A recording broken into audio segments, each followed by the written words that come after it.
Ternyata di sana tuh kayak gitu. Ternyata ada isu-isu lain yang aku nggak tahu gitu. Let's start the podcast. Assalamualaikum warahmatullahi wabarakatuh. Halo Hiers, kembali lagi di iRecord Podcast Komahi Untan. Sebelumnya perkenalkan, saya Elsa yang akan memandu iRecords pada episode kali ini. Nah, pada episode sebelumnya kita sudah membahas mengenai isu minoritas nih yang sudah ditonton sebanyak 4.000 lebih di Reels Instagram dan 410 kali ditonton tepatnya di channel YouTube Komahi Untan Film. Tentunya ini sebuah pencapaian yang luar biasa dan harapannya pada episode kali ini juga dapat ditonton lebih banyak lagi. Nah, pada episode kali ini kita akan membahas mengenai tips and trik magang di Kementerian Luar Negeri. Buat mahasiswa semester 7 dan semester lainnya wajib banget nih nonton episode kali ini karena kita bakal mengulik lebih jauh dan mencari tahu tips and trik yang berkenaan dengan gimana sih cara magang di Kementerian Luar Negeri. Jadi stay tune teman-teman. Dan selama ini mungkin teman-teman berpikiran bahwa kalau mau magang di Kementerian Luar Negeri itu ribet banget ngurusin berkasnya, prosesnya lama, atau mungkin udah ada yang minder duluan nih karena pelamarnya yang banyak banget gitu kan. Nah, nggak perlu ragu karena di podcast kali ini kita bakal sharing-sharing nih sama narasumber kita untuk mencari tahu tips and trik supaya bisa lolos magang di Kementerian Luar Negeri gitu. Nah, pada iRecords episode 7 kali ini kita punya bintang tamu spesial nih teman-teman, yaitu mahasiswa hubungan internasional yang magang atau praktik kerja di Kementerian Luar Negeri Republik Indonesia. Langsung saja kita sambut Kak Anissa Erdiana. Tepuk tangan dulu dong semuanya. Oke, halo Kak Anissa. Halo. Oke, Kak Anissa ini akrabnya dipanggil Kak Ica ya, betul? Iya, Kak Ica. Oke, berarti sepanjang records ini berlangsung aku boleh panggilnya Kak Ica nggak apa-apa ya? Boleh banget. Oke, gimana kabarnya Kak Ica hari ini? Alhamdulillah baik dan sedikit berdebar ya. Berdebar, nggak apa-apa dong Kak, pertama kali ya? Yups. It's okay, so kita ngobrol santai aja nih Kak. Oke. Gitu, jadi kita bakal sharing-sharing nih bareng di hari ini biar teman-teman HI nih penonton kita pada hari ini itu dapat insight baru, dapat informasi terkait sama pengalaman-pengalaman kakak gitu. Siap. Oke, nah teman-teman di samping aku udah ada Kak Ica. Nah Kak Ica ini adalah mahasiswi hubungan internasional angkatan 2019 gitu. Nah Kak Ica ini juga sudah memiliki pengalaman selama organisasi dan prestasi yang luar biasa nih teman-teman. Salah satunya Kak Ica ini adalah demisioner Korps Mahasiswa Hubungan Internasional atau Komahi Untan pada periode 2020 hingga 2021 dan 2021 hingga 2022. Dan Kak Ica ini merupakan peserta magang pada Direktorat Jenderal Asia Pasifik dan Afrika di Kementerian Luar Negeri Republik Indonesia pada September hingga Desember 2022 lalu. Wah, pas banget nih Kak sama pembahasan kita pada episode kali ini. Jadi harapannya melalui iRecords episode kali ini kita itu teman-teman HI bisa dapat insight baru dan tips and trick gimana sih cara magang di Kemenlu dari Kak Ica sendiri gitu. Gimana nih Kak Ica? Kita bakal mulai sharing-sharing sesinya mungkin langsung? Oke, boleh langsung aja. Oke, mungkin pertama-tama aku pengen nanya nih sama Kak Ica. Apa sih yang pertama kali terlintas di benak Kak Ica? Kenapa Kak Ica pengen magang di Kementerian Luar Negeri? Mungkin ada tujuan yang pengen kakak capai gitu. Karena kan bisa dibilang magang di Kementerian Luar Negeri itu seperti yang juga aku mention di awal ya, ribet dan teman-teman udah minder duluan. Dan termasuk juga mungkin salah satu alasannya jarak gitu ya, dari Pontianak jauh-jauh ke Jakarta. Apa sih yang bikin kakak pengen magang di Kementerian Luar Negeri? Pertama itu alasan aku pengen magang ke sana karena skripsi aku ya. Dulu kan aku pengen bahas tentang kebijakan yang di Asia Tenggara. Jadi aku pilih Direktorat Asia Tenggara saat itu. Jadi aku mikir kayak kalau misalnya emang rezekinya di sana gitu kan, why not gitu. I try gitu di sana. Aku coba dulu, aku masukin dan alhamdulillah jadi seperti ini gitu kan. Dan juga kenapa aku milih langsung di sana gitu. Sebagai international relations student lah ya, kita pasti pengen banget lah magang di Kemenlu gitu kan. Betul banget. Apalagi kan Kemenlu tuh satu-satunya kementerian yang cuma ada satu pusatnya di Jakarta gitu. Betul banget. Dan sebagai anak HI yang juga kita harus update dan tahu gimana sih seorang diplomat itu, gimana sih isu-isu di sana, terbarunya bagaimana gitu kan. Jadi kakak tuh pengen aja gitu nyoba ke Kementerian Luar Negeri saat itu.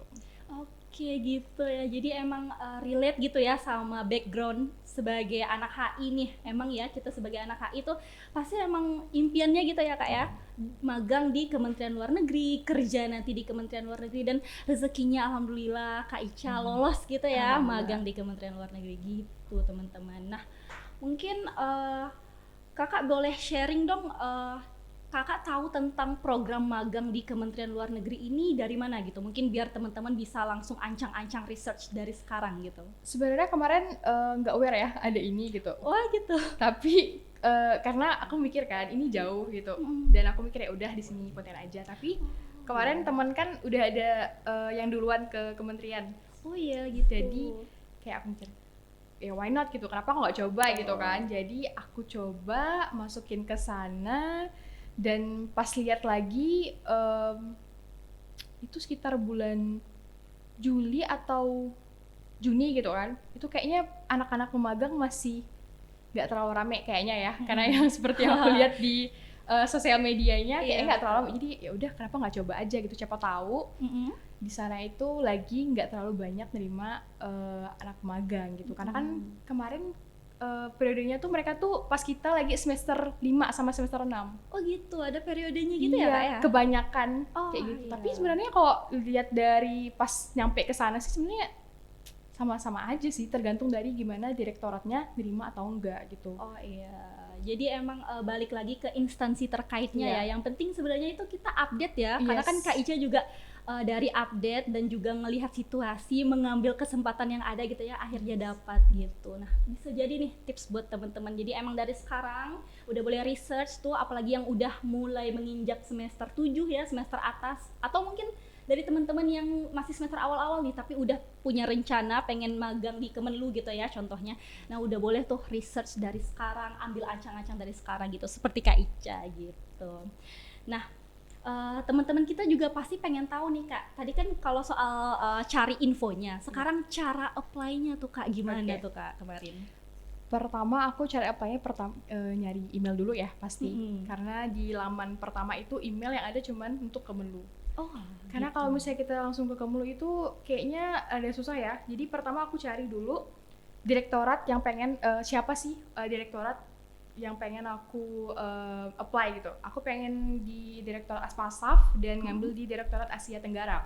Nah, di situ jadi aku cari dong nama bapaknya siapa, Pak Mirza gitu kan di sana. Jadi aku cari emailnya dapet, kita sama teman-teman juga dong, kita kayak nyari LinkedIn-nya, kita cari sesuatu yang berhubungan lah, yang pasti email ya, karena itu kita cara menghubungi mereka gitu. Iya benar. Jadi begitu udah dapat email, terus kita coba hubungi, itu kayaknya bulan Juli, ya bulan Juli kayaknya, Juli awal. Itu coba hubungin bapaknya, karena kemungkinan melalui sekretaris ya.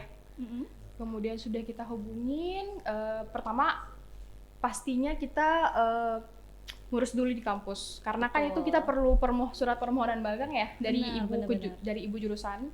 Jadi kita bilang nih Bu, kita mau apply magang di sini, jadi harus ada surat. Jadi pas kita ngirim email itu ke surat dulu, surat pengajuan magangnya dulu. Nah udah dikirim, mereka juga udah kan di situ ada tertera kita tuh ngajukan bulan periode mana gitu, dan mungkin mereka tertarik juga. Terus mereka menghubungi aku sama teman aku. Terus ya udah berarti mereka minta kejelasan tentang CV dan hal-hal lainnya lah gitu ya. Nah karena kemarin sih kita nanya ya, mintanya email atau kirim pos. Tapi karena aku mikir kan anak-anak di sana itu ngirimnya langsung ya, langsung. Yang lebih dekat gitu ya. Ngirim lebih langsung cepet. Dan mereka pasti ketemu langsung. Minder dong kalau kita ngasih email. Nah itu jadi minder. Aku sama teman aku ya udah Cak, gimana kalau kita ngirim dari pos aja, biarpun lama tapi kita dapat profesional. Bener banget. Jadi udah kirim, dan alhamdulillahnya dihubungi lagi, dibilang kalian terima di periode sekian sampai sekian gitu. Oh iya, ada periodenya masing-masing tuh langsung ditempatkan gitu ya di periodenya. Langsung ditempatin periodenya. Nah itu tuh guys, udah di spill tata caranya, cara apply-nya. Jadi emang yang pertama itu pastinya menyesuaikan sama regulasi dari kampus dulu ya Kak Iya, ya. betul. Nah juga boleh dipakai tuh guys teman-teman, tips dari Kak Ica kalau mau lebih formal gitu ya, mungkin lewat pos gitu kan, karena ya nyambung juga sih tadi sama yang aku mention rasa minder tersebut ya, karena ya kita jauh nih dari Pontianak. Apakah kita bisa menyaingi gitu ya teman-teman yang mungkin ada di Jakarta atau sekitarnya gitu. Tapi dengan Kak Ica juga berhasil kemarin itu membuktikan sih kalau ya namanya usaha nggak akan mengkhianati hasil gitu. Alhamdulillah. Nah nextnya kita pengen tahu juga nih Kak, setelah kakak berhasil melalui proses-proses menuju apply gitu ya dan akhirnya bisa diterima magang di Kementerian Luar Negeri, suasana kerja di sana itu gimana ya Kak? Apakah mungkin ada culture shock gitu karena kan ya kita jauh gitu ya dari Pontianak, mungkin lingkungannya beda ya, apalagi lingkungan kerja sama lingkungan mungkin organisasi dan lingkungan kuliah itu berbeda banget. Nah mungkin kakak merasakan culture shock atau gimana tuh? Mungkin ada senior junior di sana, boleh dong cerita sama kita Kak? Pertama pasti kita culture shock kan datang. Pasti ya. Disuruh nunggu pertama datang disuruh nunggu di luar sekali sama resepsionisnya. Wah. Terus bilang, "Bentar ya Mbak, nggak boleh masuk ke atas dulu." Jadi harus ada tulisan dari atas. Oke. Jadi ditunggu ketemu sama masnya, dibawa naik ke atas. Pertama ya deg-degan lah kan. Kita takut karena kalau misalnya kita sebagai anak countryside lah ya istilahnya gitu ya. Kita lihat anak Jakarta kan kayaknya wow gitu, takutnya tuh salah ngomong atau gimana gitu kan. Benar. Jadi pas nyampe sana aku benar-benar kayak terkejut, wow ternyata selama ini di pikiran aku anak-anak Jakarta tuh nggak seserem itu ya. Jadi bahkan ibu dan mbak-mbak di sana tuh sangat-sangat welcome. Wow. Sangat-sangat welcome, itu aku yang kayak sangat-sangat bersyukur. Dari diplomatnya, dari TU-nya itu datang tuh kayak langsung cipika-cipiki gitu kan, langsung yang ibu ramah-ramah gitu ya. Ibu kasubagnya sama sekretarisnya lah kan. Jadi ya lumayan deket sih, sering diajak ngopi juga sama ibunya. Wow. Sangat-sangat enak sih lingkungannya. Jadi itu sih salah satu yang pastinya bikin betah ya. Benar. Jadi yang mungkin teman-teman pikirkan di awal suasana kerja di perkotaan besar itu bakal seram gitu ya, bakal menakutkan, itu hoax doang teman-teman. Ini Kak Ica sudah membuktikan kalau tim kerja di sana, rekan kerjanya itu ramah-ramah ya Kak ya, udah welcome banget ya, walaupun sama kita yang mungkin jauh gitu kan dari Pontianak, dari outside gitu lah istilahnya. So, nice info banget Kak. Bisa jadi salah satu penyemangat lagi nih buat teman-teman biar makin semangat kalau mau apply magang di Kementerian Luar Negeri gitu. Nah, mungkin selama kakak magang di Kementerian Luar Negeri ini udah berarti kemarin kurang lebih sebulanan gitu ya Kak ya? Pertama itu mau 2 bulan, tapi ditambah jadi 3 bulan sama ibunya. Oh 3 bulan gitu ya, cukup lama ya? Lumayan, dari September ke Desember awal. Oke, wah udah dapat experience apa aja tuh Kak dari magang di Kementerian Luar Negeri? Lumayan sih, kayaknya kalau anak magang ya, pasti kita disuruh minta bikin surat ini, surat itu, laporan ini, laporan itu. Tapi kalau itu yang paling ke TU-nya gitu kan. Tapi kalau misalnya sama diplomatnya itu kadang mereka minta kita tuh untuk upgrade isu gitu. Upgrade isu dan ikut beberapa rapat-rapat sama negara-negara lain. Maksudnya bukan negara lain ya, tapi lebih ke perwakilan gitu. Jadi tuh pas awalnya itu aku ngira direktorat aku tuh lebih ke kerjasamanya langsung gitu. Ternyata dia tuh lebih ke kayak pihak ketiga gitu yang menyatukan. Misalnya datang nih dari Kedubes Laos misalnya. Datang Dubes Laos, terus ada nih beberapa perusahaan. Jadi kita ketemu sama beberapa perusahaan dan Kemelu tuh jadi tengah-tengahnya gitu. Jadi kayak gimana sih perjanjian ini, gimana kerjasamanya gitu ya, gimana kelanjutannya gitu. Jadi tuh kayak kita hal-hal yang isu yang sebelumnya kita nggak tahu, isu-isu yang kita sebelumnya nggak aware tuh kayak oh iya ya gitu. Ternyata It's okay. Ternyata di sana tuh kayak gitu. Ternyata ada isu-isu lain yang aku nggak tahu gitu. Dan yang paling aku suka itu kita perjalanan dinas keluar. Kemana tuh Kak? Udah kemana? Kemarin ke Bogor doang sih sebenarnya. Tapi lumayan, lumayan diajak kan, lumayan juga kan, ketemu sama yang lain, diplomat lain, terus ketemu sama, yang jelas tuh kita ketemu sama orang-orang penting dari apa ya, dari lembaga lain gitu, dari instansi lain gitu kan, jadi kita tahu kan cara menghadapi mereka gimana. Bener cara banget. jadi LO yang baik itu gimana, apalagi kalau misalnya kita kegiatan kan LO paling biasanya sih sama yang informal gitu kan, sedangkan ini sama pemerintahan tuh kayak wah, berhadapan langsung berbeda gitu ya. Berarti bener-bener ngerasain lingkungan kerja yang nyata gitu ya, dan mungkin bisa bener-bener mengimplementasikan ilmu-ilmu yang ya yang kakak tadi mention juga kan, yang awalnya kakak nggak aware akhirnya jadi aware. Itu yang sebenarnya di lingkup kita gitu ya, di lingkup hubungan internasional yang sebenarnya bakal kita rasakan gitu kalau di dunia kerja. Akhirnya bisa kakak rasakan bener-bener tuh di pas magang gitu ya kak ya. Oke, nah ngomong-ngomong nih soal selama waktu kakak magang di Kementerian Luar Negeri, boleh dong spill ke teman-teman mungkin ada biaya yang dikeluarkan itu berapa banyak tuh kak?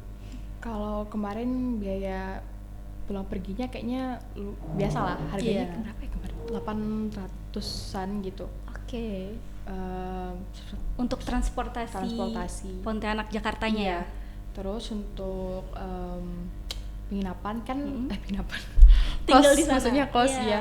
Kan aku ngambilnya yang deket di kantor ya, biar nggak jauh gitu kan. Karena kalau jauh takutnya nanti mau naik bis biaya lagi, transport lagi. mau naik Transjakarta lagi susah kan. Jadi yang dekat kantor, jadi harganya agak lumayan. Itu 2,5 juta. Tapi bagi sama temen, kita sharing. Oh iya, itu sih juga salah satu mungkin jalan tengah tuh teman-teman. Kalau mungkin berat di biaya itu boleh tuh dipakai tips dari Kak Ica, sharing bareng teman-teman gitu kamar. Ya. Untuk biaya makan juga kayaknya nggak terlalu itu sih, nggak terlalu yang mahal gitu, karena kita bisa kontrol gitu kan. Iya benar. Di sana kan ada warteg atau ada makanan-makanan yang murah, jadi kita bisa masak nasi sendiri, terus bawa beli kompor listrik sendiri, dimasak, terus ya udah ini berapa kali makan gitu. Iya. Jadi tergantung sih, kalau gaya hidupnya pengen yang mahal ke GI, kalau yang murah ke warteg gitu. Iya, berarti emang ya balik lagi ke gaya hidup gitu ya, dan penyesuaian juga sih teman-teman gitu. Kebutuhan di sana tuh bagaimana, tapi yang pasti mungkin yang kayak berat gitu ya di akomodasinya kali ya, mungkin kayak tiket pesawat dan tempat tinggal gitu ya. Tapi untuk sisanya itu bisa menyesuaikan gitu ya Kak. Gitu. Teman-teman mungkin bisa research dari sekarang kos-kos yang menyesuaikan gitu ya di sekitar kantornya gitu. Kalau mau deket di Gambir, itu deket banget. Tuh udah langsung di-mention sama Kak Ica. Thank you Kak Ica. Oke, nah ya pastinya kalau dunia kerja yang ya walaupun beda gitu ya, lebih profesional gitu ya di dunia kerja, pasti nggak hanya serius-serius amat dong Kak. Boleh dong, kita pengen tahu ada nggak sih kayak mungkin cerita lucu gitu selama magang di Kementerian Luar Negeri, boleh dong sharing bareng kita? Kalau lucu kayaknya itu deh, yang pas kita lagi lembur kan karena rumah nih dekat, jadi kalau kita lembur tuh sering nungguin yang kerja tuh belum pulang gitu. Jadi biasa sampai jam 8 sampai jam 9 kita nungguin. Jadi kan kalau misalnya gitu kan ibunya pasti ngasih makan dong, ngasih makan sama ngasih minum gitu kan. Biasa dibeliin terus minta sama masnya minta beliin apa gitu. Pertama itu ibunya itu ngira kita tuh suka bebek. Padahal aku sama temen aku nggak terlalu suka bebek. Jadi pas pertama, kalian mau makan apa? Kata ibu kan. Waduh, baik banget ya. Terserah ibu aja bu gitu kan. Jadi bebek gitu kan. Jadi setiap kita lembur itu astaga, pasti mau bebek kan. Oke, ibu tahu kalian pasti suka banget sama bebek kata ibu. Gara-gara pertama kali dikasih itu kasihnya bebek gitu ya. Padahal aku sama temen aku nggak terlalu suka. Aduh Bu, kalau Ibu Evi ada lihat ini, mohon maaf Bu, terima kasih banyak atas bebeknya, kami sangat berterima kasih gitu. Tapi memang nggak enak kan ngomong nggak suka. Nggak mungkin dong kan ya kita langsung kasih tahu, tapi pastinya big thanks juga dong sama Ibu siapa tadi Kak? Ibu Evi. Ibu Evi. Tapi enak kok. Oke, mungkin boleh diajak tuh Ibu Evinya streaming juga nih. Biar nonton langsung nih anak yang suka dikasih bebeknya itu. Masih sehat sampai sekarang Bu, alhamdulillah. Ibunya baik banget. Baik banget. Sangat Salah baik. satu bukti dunia kerjanya enggak seserem itu ya teman-teman. Bahkan aku sering curhat sama ibu, saking baik. Bener. Maksudnya tanya-tanya lah, kita Bu, predikum lu gimana gitu kan, gimana. Iya ya, bekal dong untuk nanti. Nah, salah satu poin pentingnya juga dapat relasi baru. Nah, itu salah satu benefitnya juga tuh teman-teman. Oke. Jadi kenangan tersendiri ya Kak ya. Jadi kayaknya mungkin kalau Kak Ica mengingat kenangan selama magang di luar negeri, di Kementerian Luar Negeri, Kak Ica ingatnya makannya bebek terus nih kalau lembur gitu. Selalu bebek. Terima kasih Bu, enak sekali. Terima kasih Ibu. Ikutan terima kasih saya. Oke, nah terakhir nih Kak, setelah tadi kakak sharing info yang aduh itu penting banget sih teman-teman. Aku harap teman-teman nggak hanya ditonton tapi dicatat dan diimplementasikan juga nih teman-teman. Terakhir, pesan yang ingin kakak sampaikan sebagai mahasiswi hubungan internasional mengenai manfaat magang nih di kalangan mahasiswa-mahasiswi HI Untan gitu, dan mungkin penyemangat juga nih buat teman-teman HI yang pengen apply magang di Kemenlu RI gitu. Menurut aku magang itu perlu banget ya teman-teman, apalagi saat ini kalau misalnya kita pengen cari kerja itu pengalaman yang dipertanyakan sama rekruter gitu. Kalian berapa lama kerjanya, berapa lama pengalaman kerja gitu. Mungkin itu kita minimal 2 tahun gitu untuk pengalaman kerja. Nah, apalagi kalau misalnya kita ada budget lebih ya, misalnya ada budget lebih, terus kemungkinan bisa keluar gitu. Aku nyaranin sih teman-teman untuk ambil keluar gitu. Meskipun emang di Pontianak juga sangat-sangat bagus sih, cuma kan kita mencoba untuk ya mencari relasi. Betul. Juga dan berkembang. Kita ngeliat kayak gimana sih proses orang pusat itu bekerja gitu. Bagaimana sih? Terlebih aku kan nggak pernah ke Jawa ya, baru pertama kali ke Jakarta kemarin. Jadi pas pertama kali datang, bener-bener yang kayak wah udah jadi anak apa ya? Korporat budak korporat gitu. Iya beneran kerasa ya dunia kerjanya banget gitu. Wow gitu, apalagi teman aku kan ada kerja yang di swasta gitu kan, ngeliat cara kerjanya gimana, jadi kayak ya siapa tahu ngubah pikiran kalian yang sebelumnya pengen menetap di sini tapi keluar gitu. Kayak aku sebelumnya benar-benar nggak ada sama sekali kepikiran mau keluar. Oh iya, benar-benar kayak abis kuliah aku balik ke daerah asal gitu. Udah di Pontianak aja gitu ya. Iya, ya udah nggak kemana-mana gitu. Tapi pas keluar tuh kayak wow gitu. Maybe I should try it gitu kan. Kita harus coba gitu. Kenapa enggak gitu. Jadi kalian semua harus mencoba keluar dari zona nyaman kalian dan coba membentuk bakat kalian lagi gitu. Oke udah. Oke, thank you Kak Ica. Tuh udah dikasih pesannya tuh buat teman-teman. Bener banget, aku dari tadi tuh bener-bener ngenotis kata-kata jangan takut mencoba gitu. Nah, setelah berdialog perihal seputar topik tips and trick magang di Kementerian Luar Negeri nih teman-teman bersama Kak Ica tadi, aku sendiri bisa menyimpulkan nih kalau yang pertama-tama harus mungkin kita pikirkan gitu ya jangan takut mencoba gitu. Karena ya Kak Ica tadi juga udah cerita yang dari sharingnya Kak Ica yang awalnya mungkin mindsetnya mau di sekitar sini aja, mau di zona nyaman aja, tapi ternyata setelah Kak Ica mencoba untuk keluar dari zona nyamannya, akhirnya mungkin pandangan Kak Ica berubah gitu ya, way of thinkingnya berubah gitu ya, melihat bagaimana cara kerja orang di luar tempat tinggal kita, di zona nyaman kita itu pastinya bakal mengubah pola pikir kita juga teman-teman, dan cara kerja kita menuju yang lebih profesional gitu. Nah mungkin teman-teman jangan takut mencoba, coba keluar dari zona nyamannya, karena ini udah ada salah satu bukti nyatanya nih kakak tingkat kita Kak Ica gitu ya, udah membuktikan dan pulang-pulang membawa ilmu baru, pulang-pulang membawa experience yang sangat berharga gitu ya. Patut dicoba nih buat teman-teman yang lainnya gitu. Nah, terima kasih buat Kak Ica yang udah mau sharing bareng kita seputar tips and trik magang di Kementerian Luar Negeri RI nih teman-teman. Nah, mungkin semoga dari dialog kita tadi bisa menambah wawasan teman-teman, bisa membuka keberanian teman-teman gitu ya, mengubah mindset teman-teman agar bisa mencoba hal-hal baru dan pastinya di ranah yang positif gitu. Dan tentunya dengan mengikuti program magang ini juga kita sebagai mahasiswa HI ya khususnya bisa mengimplementasikan apa sih yang sudah kita pelajari selama perkuliahan gitu kan, kita bisa menuangkannya, mengimplementasikannya di dunia kerja yang lebih profesional gitu. Sekian episode kita iRecord kita pada episode 7 kali ini. Sampai jumpa di episode selanjutnya and stay tune di iRecords Podcast Komahi Untan. See you Hiers. Let's start the podcast.